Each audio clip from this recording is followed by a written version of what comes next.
As a financial planner, I have specifically served families on the path to and through early retirement.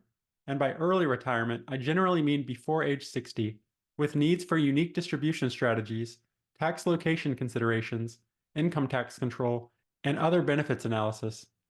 The whole concept of retirement is ever changing. The traditional retirement age is deeply embedded within the US system, with early withdrawal penalties from most qualified retirement account distributions before age 59 and a half, Medicare health coverage starting at 65, and Social Security's full retirement age currently at 67. Defined benefit pension plans have been fading since the 1970s, primarily replaced by defined contribution plans such as 401ks and 403bs. This has shifted the responsibility of retirement investment planning from employers to employees, and most future retirees will not receive retirement income beyond their own investment distributions and Social Security. With workers having more control and responsibility over their retirement saving strategies, the traditional retirement concept is being replaced by financial independence, FI for short, a person's ability to maintain their desired lifestyle without earned income, to continue working for income if they want to, but not because they have to. Since many workers now expect or hope to reach financial independence based on their own efforts, using their investment portfolio as the primary driver, I created this portfolio savings needs calculator to quickly estimate how much money they might need to save annually to reach their desired financial independence age. The use of advanced financial planning software can be helpful when conceptualizing the timing of variable income and expenses over time, but this downloadable calculator helps you visualize the path to financial independence before adding complexity. Also, you can collaboratively use this tool to supplement deeper family conversations about how saving or spending more or less per year, or experiencing higher or lower investment returns, may influence your possible outcomes. How you use it will depend on your personal preferences and unique desired outcomes on the path to and through retirement. This spreadsheet calculator has just 6 basic inputs, but numerous output cells to pinpoint where you'd like to uniquely focus moving forward. Let's start with an example to show how to use it wisely. A married couple with the younger spouse currently aged 34. For life expectancy, I conservatively use age 95 as the baseline. The annualized inflation rate between now and the end of life, which would be the next 61 years, is assumed to be 2.5% in this example. This couple wants to be able to distribute $75,000 per year from their investment portfolio with today's purchasing power.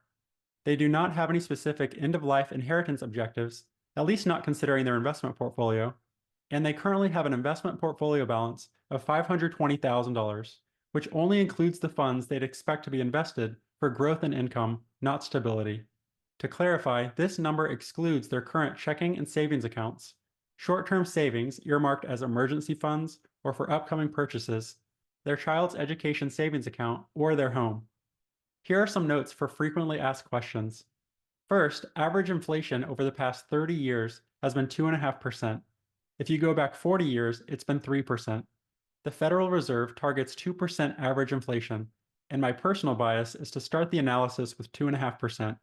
The only thing I know to be accurate is that I'll be wrong. Second, the annual gross distribution need does not account for future taxation. This variable depends on the balance between asset location, taxable, pre-tax, and tax-free accounts, plus unknown future tax rates, federal, state, and otherwise, and the timing of other income sources. And third, the desired end-of-life value on this calculator is in future dollars, not today's dollars. You can inflate this value if you'd like to end with today's equivalent purchasing power.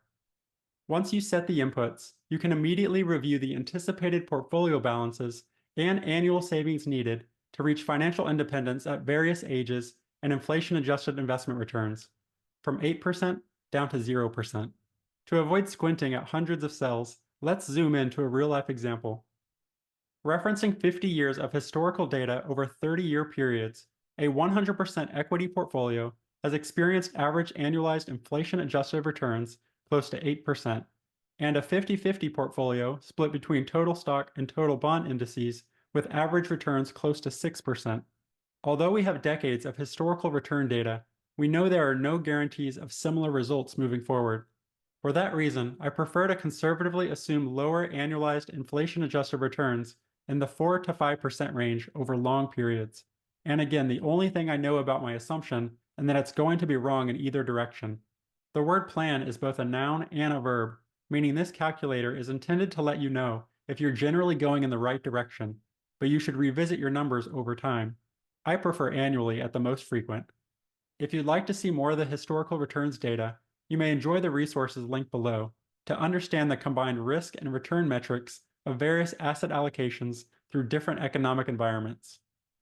For this example, let's zoom into the 5% inflation-adjusted return column, which is actually the lowest real return the S&P 500 has experienced over every 35-year period between 1926 and 2023.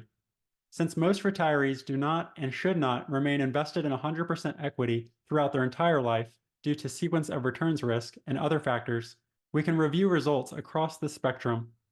Based on the calculator's assumptions, if this family wanted to reach financial independence within the next 12 years by age 46, they would need to save and invest around $36,000 per year for the next 12 years. At that point, the assumed portfolio balance would be approximately $1.9 million. Adjusting their $75,000 annual gross distribution need for inflation, their first year's distribution would be about $100,000, which is close to a 5% gross distribution amount. If you're wondering, I did that future value math by inflating $75,000 over 12 years with a 2.5% annualized inflation rate. As you can see, I prefer to calculate these savings rates as dollar amounts rather than percentages of gross income, since variable income, expenses, and employment changes would quickly affect the percentage. Regardless of this couple's employment situation, they may be able to continue saving $36,000 per year, possibly by maxing out their respective workplace retirement accounts. As your income and expenses change annually, you can simply update this calculator to see if you're still on track based on your assumptions. Although spreadsheets can tempt us to go down rabbit holes with dozens of assumptions, I encourage you to keep your analysis simple, spending more time on what you can control. On this example, you'll notice that since the annual savings amount reads $0 in 20 years at age 54, this means they have reached Coast FI for that retirement age, meaning based on their assumptions, they could continue working, coasting, earning enough money to maintain their lifestyle expenses for the next 20 years, but actually stop contributing to their long-term investments along the way. Most workers won't stop investing entirely, but it's a powerful concept to discuss. Assuming this couple earns $200,000 and has $155,000 of net cash flow available, they could spend $75,000 and invest $80,000 per year to possibly reach financial independence at age 42. Or they could push their financial independence back just 2 years by saving around $26,000 less per year. What if we asked this couple, if you were given $26,000 per year for the next 10 years and you weren't allowed to save it, how would you spend it? As they dream about extra family trips, upgraded hotel stays, giving more to their favorite charity, reducing their work hours or taking a sabbatical, and investing in their physical and mental health by hiring a weekly physical trainer and a therapist, they realize it may be worth it to work a couple more years in a job they enjoy in exchange for a current life worth enjoying that much more. If you are passionate about saving aggressively for early retirement, but feel like your budget is too tight to do more of the things you love, this spreadsheet can help you visualize the trade-offs. We should not trade all of our present joy for an uncertain future. I often ask people, what do you hope to do more of in retirement?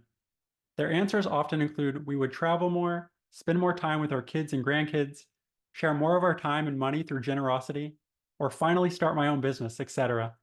But then I follow up with, how could you do more of those things even now while you're still working? They often have the available funds to take an extra trip. They may spend more time with family, finally using some of that PTO they've built up. And it's not too early to start dreaming and implementing new business ideas. Your portfolio savings needs, inputs, and outputs will be different, but maybe a similar concept applies to your situation. Many of our limitations lie within our thinking more than in our reality.